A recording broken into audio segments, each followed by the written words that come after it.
Hermanos, pues es un privilegio enorme para mí estar con ustedes.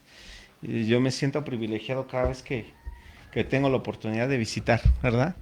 Es un privilegio muy grande el que el Señor nos permita compartir algo para la iglesia. La iglesia, el Señor, a veces nosotros pensamos, cuando vemos una reunión, pensamos que a lo mejor iglesia es algo grande, ¿no? Y no, iglesia somos tú y yo. Iglesia somos tú y yo que estamos creyendo en el Señor. Somos la iglesia del Señor. Entonces, el apóstol Pablo en una de las cartas le dice a unos hermanos, saluda a los de la casa de Estefanas. Se reunían en una casa también y se reunían así igual, ¿no? Entonces, a veces nosotros, mal formados en nuestro propio pensamiento, incluso llegamos a ser ya pastores y pensamos que si es una reunión en una sala no es una iglesia. Y no es cierto. La iglesia es el cuerpo de Cristo. La iglesia es aquellos redimidos por el Señor que se reúnen en conjunto para edificarse mutuamente. Ese es el propósito de la iglesia. O sea, iglesia no, a veces pensamos es la estructura, el templo, el altar, el fondo, los logos, toda esa estructura que hay detrás de. Y cuando vemos una reunión así como esta, sencilla, pensamos, están jugando, pobrecitos, ¿no? Y no es cierto. No, no es así. La realidad es que iglesia es el cuerpo de los redimidos, los llamados por el Señor. Y cuando nosotros entendemos que hay una reunión de creyentes, así es la iglesia, la que se está reuniendo, ¿no? Y merece tanto respeto como también a aquellos grupos grandes, ¿verdad? Entonces, el tamaño no nos define en lo que somos. Más bien lo que nos define en lo que somos es que la sangre de Cristo ha sido rociada sobre nuestros cuerpos, ¿verdad? Sobre nosotros fue rociada la sangre del Cordero que nos santificó, nos limpió y nos compró para Él, y eso nos hace pertenecientes al cuerpo de Cristo, ¿verdad? Entonces, ya cuando entendemos eso es, qué bueno que estoy aquí en la iglesia con ustedes, ¿verdad? Que es la iglesia. Entonces, hace años atrás, cuando estaba en mi adolescencia, hubo una situación que tuve que estar trabajando en las carreteras. Y el día domingo, yo recuerdo que iba yo sobre el camino y mi corazón se lamentaba mucho porque yo veía a los hermanos que iban con sus Biblias a reunirse, ¿no? Y yo en mi corazón decía, Señor, yo quiero estar con mis hermanos, yo quiero estar con mis hermanos. Y hace ratito que estaba yo aquí, estaba sintiendo esa parte, ¿no? Qué bueno que estoy aquí con mis hermanos, ¿no? Estoy entendiendo que estoy en familia y ese es algo bueno. Entonces, vamos a abrir la palabra de Dios, Apocalipsis capítulo 2, y quiero traer con ustedes algo importante para mí, una palabra muy importante. Apocalipsis capítulo 2 y vamos a leer del verso 8 al verso 11. Esta pequeña fracción de la escritura fue escrita o fue revelada a Juan para dar aliento a la iglesia. Vamos a leerlo, dice así la escritura. Yo tengo una versión, bueno, lo vamos a leer, creo que todos tienen versión Reina Valera, ¿verdad? Entonces, bueno, lo voy a leer en la Reina Valera, dice así. Y escribe al ángel de la iglesia en Esmirna, el primero y el postrero, el que estuvo muerto y vivió, dice esto. Yo conozco tus obras y tu tribulación y tu pobreza, pero tú eres rico. Y la blasfemia de los que se dicen ser judíos y no lo son, sino sinagoga de Satanás. No temas en nada lo que vas a padecer. He aquí el diablo echará a algunos de vosotros en la cárcel, para que seáis probados y tendréis tribulación por 10 días. Sé fiel hasta la muerte y yo te daré la corona de la vida. El que tiene oído, oiga lo que el Espíritu dice a las iglesias. El que venciere no sufrirá daño de la segunda muerte. Ahora, yo quiero leerlo, porque ese es el propósito, leerlo en la versión Palabra de Dios para Todos. Y dice así, escribe esto al ángel de la iglesia de Esmirna. Esto dice el que es el primero y el último, y el que murió y ha vuelto a vivir. Conozco tu sufrimiento y tu pobreza, aunque en realidad eres muy rico. También sé lo mal que hablan de ti los que se dicen ser judíos y no lo son, Ellos no son verdaderamente judíos, sino una sinagoga al servicio de Satanás. No te asustes por los sufrimientos que vengan. Escucha, el diablo puede meter a algunos de ustedes en la cárcel para ponerlos a prueba. Y van a sufrir durante 10 días, pero sigue firme en la fe, incluso si tienes que morir.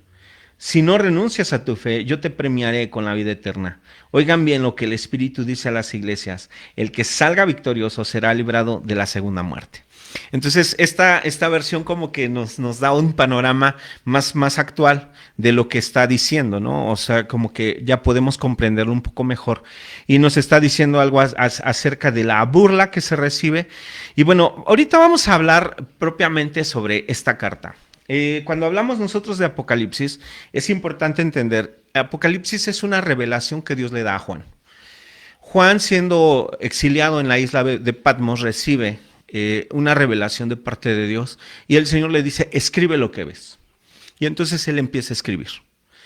Esta parte de la revelación de las cartas a las 7 iglesias de Asia es parte de esa revelación donde el Señor le dice a Juan, escribe lo que tienes que ver, ¿no? Lo que has visto, lo que ves y lo que será aún lo vas a escribir. Entonces, Juan no se dedica propiamente a interpretar la revelación de Dios, solamente se dedica a escribir lo que Dios ya le está revelando.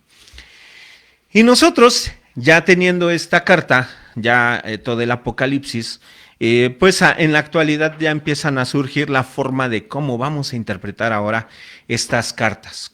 ¿Qué interpretación le vamos a dar? Y entonces surgen 4 formas de interpretación para el Apocalipsis, ¿no? Que es la forma de decir que esto realmente tenía que ver con antes de la destrucción de Jerusalén, a eso le llamamos el preterismo. Existe otra forma de interpretación que dice, bueno, pero es que esto también tiene que ver a lo largo del tiempo. Entonces surge otra interpretación llamada historicismo. Y hay otros que dicen, no, es que todo esto fue escrito para el final de los tiempos, ¿no? Y estos les llamamos futuristas. Y hay otros que dicen, no, es que hay una forma de interpretación que esto puede ser una alegoría. Y a esto les llamamos idealismo. Yo quiero hoy utilizar el idealismo para poder comprender esta parte de la carta a las 7 iglesias. ¿Cómo funcionaría el idealismo? El idealismo funciona así. Nosotros tomamos esta carta y tratamos de explicar o espiritualizar este tipo de escrito que está. Históricamente existían estas 7 iglesias en Asia. Sí existían, estaban ahí. Históricamente encontramos que hay una iglesia en Éfeso, históricamente hay una iglesia en Pérgamo, hay una iglesia en Teatira, hay una iglesia en la Odisea. Entonces encontramos con que estas iglesias sí existieron dentro de la historia. Entonces, la cuestión que nos pregunta aquí es que al tiempo en el que son dictadas estas cartas para estas iglesias, preguntamos, ¿nada más serían para esas iglesias? ¿O dejarían también un mensaje para la posteridad a otras iglesias? Y eso es en donde el idealismo toma forma y dice, sí hay un mensaje posterior para las demás iglesias. Entonces, lo que el idealismo trata de explicar es, bueno, en la actualidad, a través de los tiempos, así como existieron 7 iglesias en Asia, hoy en la actualidad existen 7 tipos de iglesias también. ¿Cuáles son estas iglesias? Estas iglesias van a reunir las características que tienen las congregaciones o las iglesias que son muy similares a las de las 7 iglesias. En este caso hablamos de Éfeso, por ejemplo, al principio vemos que Éfeso es una iglesia con mucho conocimiento. Vamos a revisar, es en el capítulo 2, Dice, yo sé que todo lo que has hecho y trabajas muy duro y nunca te rindes. Entonces estaríamos hablando a este tipo de iglesia, y ahorita por eso yo les decía, muchas veces pensamos que iglesia es ese conjunto de ese conglomerado de gente que asisten a templos grandes, ¿no? Y no, la iglesia es propiamente cada uno de los redimidos del Señor. Entonces, cuando hablamos de iglesia como la que es Éfeso, hablaríamos de hermanos que son semejantes a Éfeso, que trabajan muy duro, que están echándole, como decimos, muchas ganas dentro de la congregación, que no aceptan a los malos, dice aquí, que ha puesto a prueba incluso a los que son predicadores, a los apóstoles, ¿no? Y que en realidad no lo son, y que se ha dado cuenta de las mentiras que hay. Y entonces vemos si hay cristianos que tienen esas características, como las de Éfeso. Y entonces a estos dice, te resistes con paciencia y por mi causa has soportado los malos tratos, no te has dado por vencido. Has encontrado a los que son mentirosos, te has dado cuenta quiénes son. Dice, nada más que hay una cosa que tengo en tu contra. Te has olvidado ese amor que tienes conmigo. Entonces sí podríamos encontrar hoy en la actualidad hermanos así, ¿verdad? Que tienen conocimiento, que tienen esa parte de doctrina, que son arduos, que han ido a evangelizar, que han ido a trabajar y que sin embargo a la actualidad hoy los vemos y decimos, ¿qué pasó, hermano? ¿Estás enfermo? ¿Qué tienes? Entonces, bueno, la segunda carta pues está dirigida a Esmirna y habla de aquellos hermanos que sufren, que han vivido pobreza, aunque en realidad están ricos en el Señor. Pero fíjense cómo lo define. Y entonces dice que también ha sufrido de aquellos que han hablado mal de ti, ¿no? Y ahí encontramos una característica, aquellos que han sido vituperados, que han recibido burlas, de aquellos que se dicen ser algo, pero no lo son. Y entonces aquí viene esta parte que yo quisiera que observáramos, por eso yo me quise enfocar más en Esmirna. El nombre de Esmirna viene del griego mirra, que significa una especie aromática. La palabra Esmirna tiene su etimología en mirra. ¿Qué significa esto? Significa que para el Señor, la iglesia de Esmirna tiene una connotación aromática. Y eso es lo que quiero que veamos. Dice en el verso 10, no te asustes por lo que has de sufrir. ¿Por qué? Viene el enemigo y va a meter a algunos de ustedes en la cárcel. Es decir, va a haber una persecución y está hablando de que va a haber sufrimiento. Dice, y van a sufrir durante 10 días. Pero que esto mantenga firme tu fe. Es decir, si nosotros nos estamos identificando con Esmirna, podríamos poner como en un cuadro algo así. Como cuando vas a oler algo, como cuando estás preparando un alimento, estás preparando una fórmula, y llegas y lo hueles. Te llega el aroma, pero dices, está muy bien, me llega el aroma y es un aroma muy rico, pero todavía le falta un poquito para que sea perfecto, ¿no? Todavía le falta un poquito para que sea perfecto. Asimismo, entonces cuando hablamos nosotros de Esmirna, el Señor huele el olor a mirra de esta iglesia, la huele y dice, es muy agradable lo que has sufrido, esto es muy grato. Pero ¿sabes qué? Te falta un poco más de sufrimiento para que el aroma se concentre y llegue hermoso. No sé si me explico. Eso es lo que Dios quiere. O sea, nos está enseñando aquí a nosotros cómo aún a pesar de todo lo que hemos vivido, lo que pudiéramos llegar a sufrir y la burla y el menosprecio que hemos podido llegar a vivir, y todavía el Señor lo huele y dice, está muy bien, pero te falta más. Te falta más. ¿Para qué? Para que ese aroma esté perfecto. ¿Sí me explico? Esmirna es después de Filadelfia, no hay otra palabra de aprobación para otra iglesia como la de Esmirna. O sea, a Filadelfia le dice, eres fiel, has soportado, y sé fiel y vas a recibir también la corona de vida, ¿no?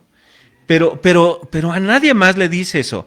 A la Odisea la regaña, a Éfeso la regaña, a Tiatira la regaña, a Sardis la regaña. O sea, el Señor hace una recriminación a todas estas iglesias. Solo 2 iglesias tienen una aprobación. La iglesia de Filadelfia y la iglesia de Esmirna. Y a Esmirna no le dice lo que le dice a Filadelfia. A Filadelfia todavía está como que le echa así florecitas y le dice, has sido fiel, has estado fiel, has permanecido fiel, pero a Esmirna no, a Esmirna le dice, yo conozco tu sufrimiento, sé que has sufrido, sé que has padecido esta persecución, esta blasfemia, esta burla que han hecho de ti, y todavía huele el aroma y dice, pero todavía te faltan 10 días para que estés en punto. Entonces, y esta es parte de lo que yo quería hablar con ustedes, porque cuando nosotros nos identificamos en Esmirna, es pensar, Señor, si bien es cierto, hasta ahora hemos sido menospreciados, si ustedes quieren, hemos sido vistos como menos, y sin embargo el Señor dice, te falta, todavía te falta un poquito. ¿Por qué? Porque quiero que tengas un aroma excelente. Porque quiero que suba el aroma de forma excelente. ¿Sí me explico? Y eso es lo que el Señor nos hace ver a través de esta carta. Entonces, cuando nosotros identificamos nuestra persona dentro de Esmirna, ¿qué podríamos pensar ahora después de haber entendido esto? Si bien hemos sufrido, si bien ha habido menosprecio, y creo que se entiende muy claramente cuál es el punto de lo que hemos estado hablando ahorita, la burla y el menosprecio y toda esta persecución mediática, si queremos decirlo, ¿no? Y detrás de todo esto, ¿qué podríamos pensar nosotros? Y Señor, ¿esto es agradable a ti? Tal vez en el momento nosotros llegamos a pensar, no es justo lo que me pueda pasar, no es justo lo que estoy viviendo, no es justo todo esto. Pudiéramos pensar, todo esto no es justo. Pudiéramos pensar esto, es que ¿por qué si estoy recibiendo todo esto, ¿no? Y sin embargo, Dios no quiere que nosotros pensemos en nuestra propia justicia, sino lo que Dios quiere es que nosotros pensemos qué grato aroma le llega al Señor a través de eso que estamos padeciendo. Sí, sí se entiende. Qué grato aroma desprende nuestra vida delante del Señor, que le llega hasta su persona y Él diga, me agrada lo que estás viviendo, me agrada lo que estás pasando, porque recordemos que el Hijo de Dios, Él padeció y lo que Él vivió y lo que Él sufrió fue un aroma agradable al Señor porque expió nuestro pecado. De hecho, esa es la propiciación, que a través de la sangre de su Hijo, Él observó nuestros pecados y Él los vio limpiados y Él los vio cubiertos y ya no hubo más expectativa de algo que pudiera Él decir, le hace falta. ¿Sí me explico?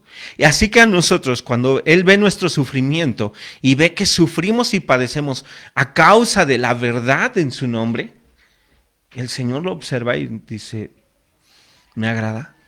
Me agrada ese sufrimiento, pero sorpréndete, todavía te faltan 10 días más para que estés en el punto exacto de lo que quiero que me agrade. ¿Sí me explico? Entonces, al pensar ya propiamente en esto, pensemos, ¿qué es lo que Dios está pidiendo de nosotros? Que nosotros aprendamos a sufrir, que aprendamos a llevar ese sufrimiento con dignidad, como hijos de Dios. Con dignidad diciendo, si esto viene de Dios y esto tengo que sufrirlo a causa de la verdad en el Señor, lo vamos a vivir, ¿no? Lo vamos a padecer, nos lo vamos a llevar, ¿no? Lo vamos a vivir dignamente sí, adelante, lo vamos a vivir dignamente, ¿sí me explico?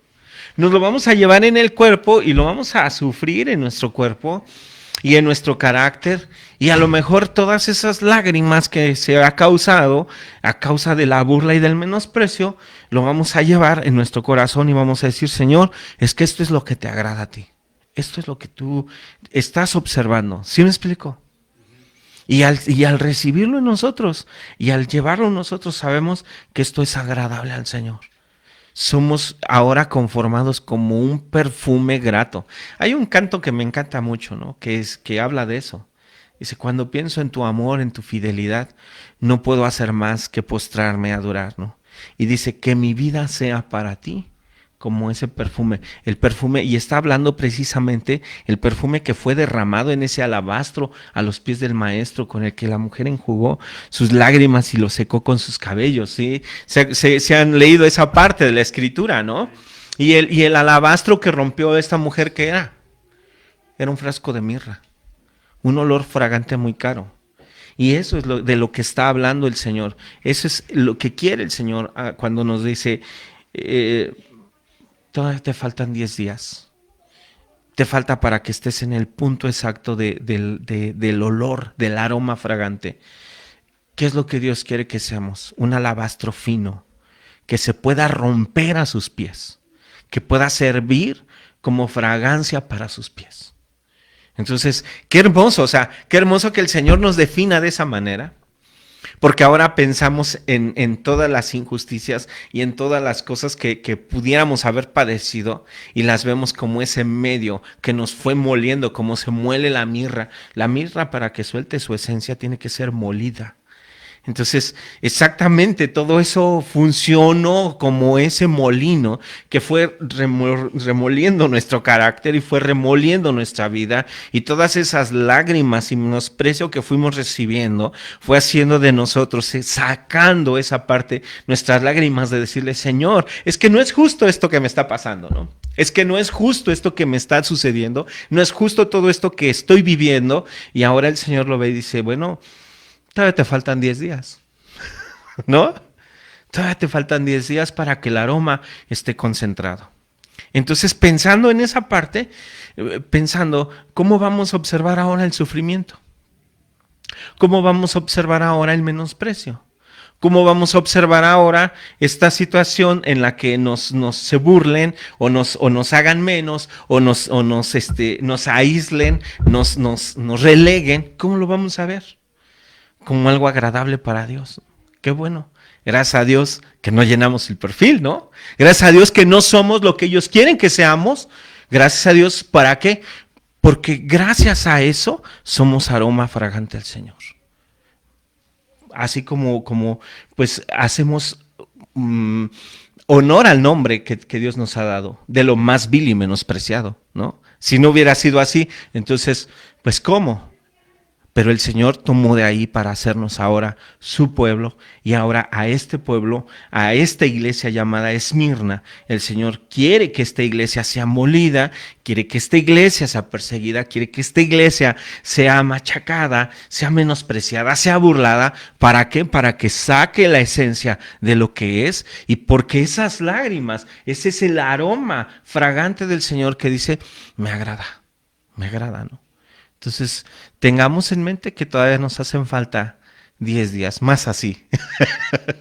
10 días más. Entonces, es algo hermoso, ¿no? Porque ahora pensamos, oh Dios mío, ahora el sufrimiento tiene otra connotación, ¿no?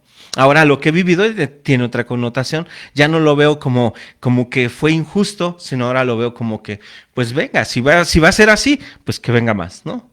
Que le den con fuerza para que se cumpla el propósito de Dios en mi vida, ¿no? Y dice el Salmo, el Señor cumplirá su propósito en mí. Entonces, pase lo que pase, pues el Señor va a hacer su propósito en nosotros. El apóstol Pablo le decía eso a la iglesia, le decía, yo tengo bien seguro esto, que aquel que los llamó, aquel que los llamó desde el principio, será fiel hasta completar su obra en ustedes. Entonces, creo que a través de esta palabra de aliento, porque trato de que sea de aliento y de que nosotros encontremos el sentido de nuestra vida y el propósito de nuestra vida y de lo que hemos padecido a través de la Escritura, y qué mejor palabra que esta para hacernos pensar cómo el Señor nos llama ahora para decir, aguanta, soporta. Si puedes soportar 10 días más de esos, sí los puedes llevar a cabo. Y el olor va a ser fragante, el olor va a ser hermoso. Y el resultado es hermoso. Dice Santiago, mas tenga entonces la paciencia su obra completa en vosotros. ¿Para qué? Para que seáis cabales, y que no les falte nada, completos, plenamente en el Señor, ¿no? Entonces, de eso se trata el sufrimiento, de eso se trata el padecimiento. También al principio yo no lo entendía. Yo decía, ¿por qué, Señor? ¿Por qué nos tienen que tratar de esa forma? Somos hermanos, si somos, todos somos parte de... Pero tiene que venir esta parte y cuando la entendemos, pues aquí está el propósito. El propósito es que hacernos a nosotros esmirna, hacernos mirra fragante, ¿no? Vamos a orar. Señor, te damos gracias en esta mañana porque esta palabra yo sé que tiene un propósito, Señor. Y gracias, Señor, porque esta palabra que recibimos nos lleva a pensar, Señor, en que somos tu amada iglesia, Señor. Tu pequeña amada iglesia, Señor, la cual tú compraste con tu sangre, Señor. Y a la cual derramaste tu sangre por ella, Señor. Y yo estoy seguro que mis amados hermanos se llevan esta palabra en su corazón y la atesorarán para entender, Señor, por qué son llamados a lo que han sido puestos, Señor. Porque nadie sufre y nadie vive lo que vive sin que tu propósito se cumpla, Señor. Y cada uno de nosotros el día de hoy, al recibir esta palabra, nos llevamos esto en nuestro corazón. Y ahora entendemos, Señor, por qué estamos los que estamos aquí, Señor. Porque tú tienes un propósito para hablarnos. Porque el propósito, Señor, se cumple, Señor. Y los sufrimientos alrededor del mundo, en tu pueblo, se cumplen, Señor. Y se hacen para que nosotros tengamos, Señor, en nuestro corazón esta abundancia de paciencia, esta abundancia de fe, esta abundancia de amor, Señor. Gracias por esta palabra que nos das y esperamos, Señor, que esta palabra traiga esperanza y traiga sanidad a nuestro corazón y que traiga esperanza también para nuestra vida, Señor, nuestra alma, y que nuestro espíritu se regocije. En el nombre de Jesús. Amén, Señor. Amén.